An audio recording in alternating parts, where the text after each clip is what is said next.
axe is falling at Byron Allen's TheGrio. Several people have been laid off in their podcast and video teams, including their managing editor, Christy Oglesby. This is the statement the company released. Allen Media is making a strategic change to better position the company for growth that will result in expense and workforce reductions across all divisions. Now, Allen Media acquired TheGrio in 2016. Among those cuts, they've ended all their different shows except one involving Teray. So Marc, Lamont, who had a daily show airing around 6 p.m. On TheGrio. That show has been canceled. They hadn't even had the show. It hasn't aired for the last 3 weeks. Eboni Williams had a show that followed Marc. Her show has also been canceled as well. Now, remember, Byron Allen purchased the assets of Black News Channel for $11 million, buying up the distribution.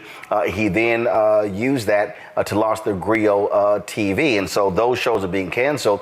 And if you look at the Black-owned media landscape, other than what we do here at Roland Martin Unfiltered and the Black Star Network, that was the only daily shows on any Black-owned media outlet. And so if you look at right now, if you look at the linear cable networks, you look at TV One, you look at Revolt, you look at Afro Channel, you look at which those are all Black-owned. Clio TV, TV One owns them as well. There are no daily news shows on those platforms. Even if you look at Revolt has a weekly show, you look at BET, they've got a monthly magazine show. That's all they have there, and so it's really just us. Eboni has nothing. Essence has nothing. Blavity has nothing. Black Enterprise has nothing, and you can look across the board. And the bottom line is this here, folks. Look, having a daily show absolutely matters. That speaks to our issues. I had a weekly show at TV One. I can tell you it was very difficult having a weekly show and trying to cram in all the stuff that happened on a weekly basis into that one show. When we launched, we had the show for 4 years on TV One from 2009 to 2013, and then from 2013 to 2017, we launched News One Now, which was a daily show.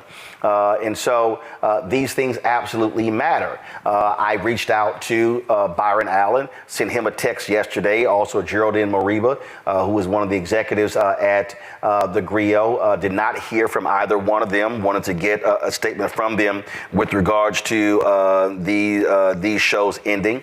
But it's unfortunate that is the case.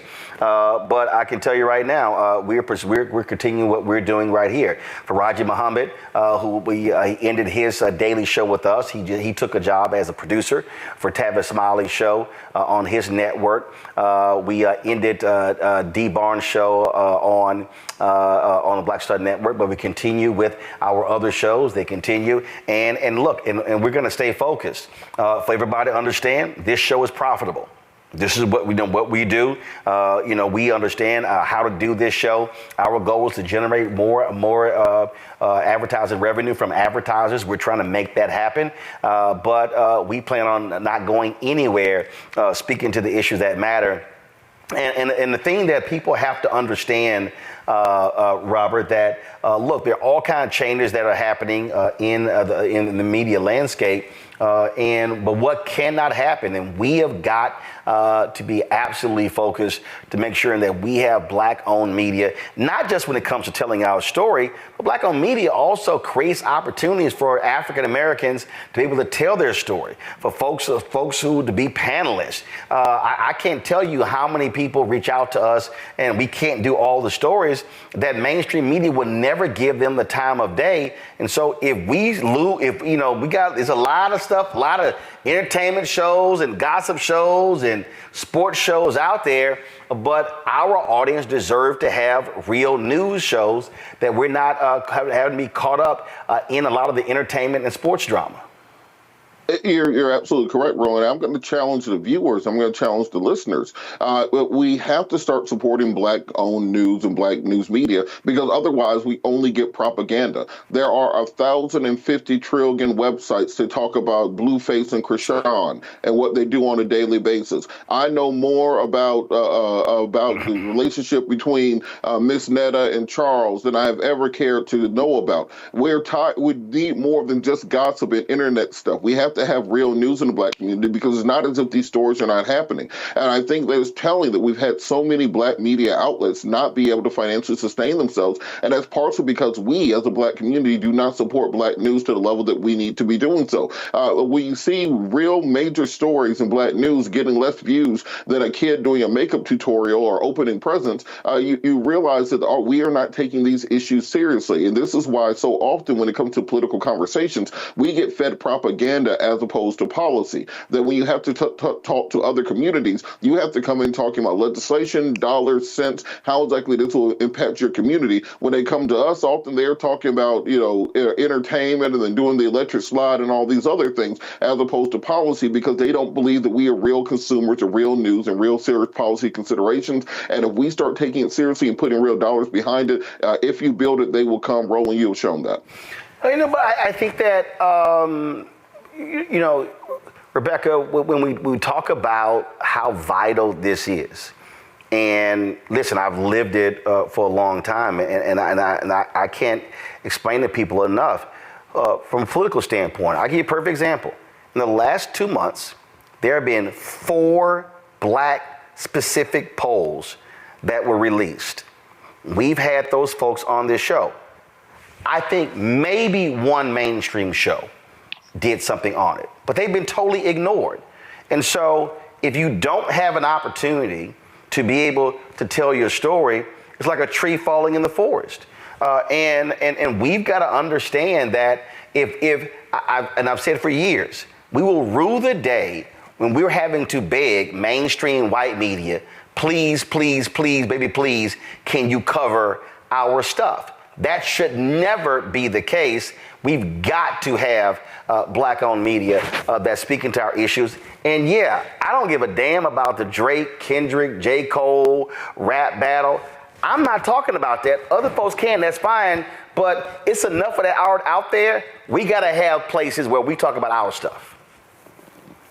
I mean, I do think there's policy implications in some of the entertaining news and gossip, but we still need a place where we can have serious news discussions, because even to talk about the role in the Drake and Kendrick beef and whether or not AI is going to play a part of it, to me, that is a real policy discussion that the Black community should be having, because it's also the future of our workforce as we see AI integrated into everyday life. But that said, I think it's really important to note, Roland, I think it was in March when you were spending a lot of time talking about the media upfronts and how important that they are, because it then allows media companies and Black-owned media companies to determine their budget for the following year or even the next following 2 years. So even listening to the sad story with what's happening over at TheGrio, I wonder if the lack of investment in Black-owned media companies during the media upfronts,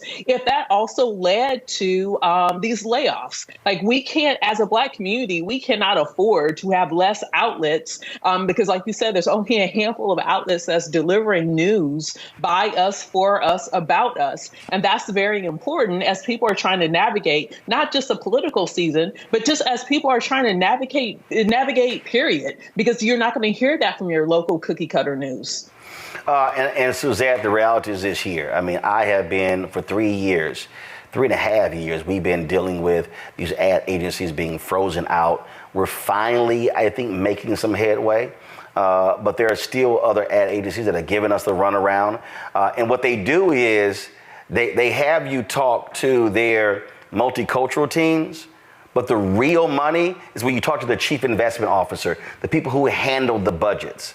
And I'll tell you right now, for 3 years, Publicis, we dealt with that bullshit. They had us talking to folk that had no monetary authority whatsoever. It was a complete waste of our time. And it wasn't until one of my guys cussed them out. And then the chief investment person was like, wait a minute, what the hell is going on? We finally started getting real meetings with the chief investment officers of each one of the teams, which has led to real conversations, which we hope is going to actually lead to real money. But we were dealing with a bullshit group of people who were just giving us the runaround, and then we find out that in the 3 years we were dealing with them, they were never presenting our stuff to the other teams. These teams had no idea that we existed, the Black Star Network, that Urban Edge Network, which is our advertising partner, existed. And so this is the kind of stuff that we've been dealing with. And so, again, losing shows is not a good thing. The thing for us is, and I just keep telling folk, we can't act like this is not a big deal. I've lived and breathed media since I was 14, and I'm gonna tell you right now, there are stories that we do every single day. They are not going to get any attention at ABC, NBC, CBS, Fox News, CNN, and MSNBC. Black people watch MSNBC more than any other cable network. And I can tell you right now, 98% of the stuff that we do will never see the light of day at MSNBC. Absolutely. When we look at this decision, I mean, you pointed out that news is a business. At the end of the day, in order to keep employees, in order to keep an operation running, I mean, Byron Allen is a businessman and he's going to look at what he has to do. But as you stated, that the money is really the issue. Where advertisers are choosing to spend or not spend their dollars is really the issue. When we look at, as you stated, I'm sure there are many other Black-owned publications that could attest to what you just stated, which is that the advertisers are happy to take our money, but do not want to spend money to get us and to acquire us within their spending audience, their target audience. So we have to do double the work to convince them that this is the market share that we have, and that, this conditioning that they're okay with, which is the entertainment and that fluffy, nonsensical, oftentimes, entertainment media. We have to also just, as consumers, as Robert pointed out, be very aware of what's happening to us intellectually and where we're being pushed in terms of, how we're spending our time, what we're thinking about, and what, that creates as far as what we think our agenda is. We need spaces that are elevated. We need spaces that are Black owned, that can, like you said, target these stories that will never see the light of day in mainstream media. It's great that you have been able to, have the blueprint and show that this is something that is possible. But it is something that, again, some might argue by design, is to keep us in a mindset that is, full of, entertainment, sports, and that's it. But we need to have these serious discussions, because just like, we are seeing Black communities that are just so passionate about what's happening in Palestine, they have to also be engaged in understanding what is happening with us right here. Yep. All right. We appreciate it. So we'll wait to hear back. Byron hits me back. I'll let y'all know what he says. All right. Fanbase is pioneering a new era of social media for the creator economy. This next generation social media app with over 600,000 users is raising $17 million, and now is your chance to invest. For details on how to invest, visit startengine.com/fanbase or scan the QR code. Another way we're giving you the freedom to be you without limits.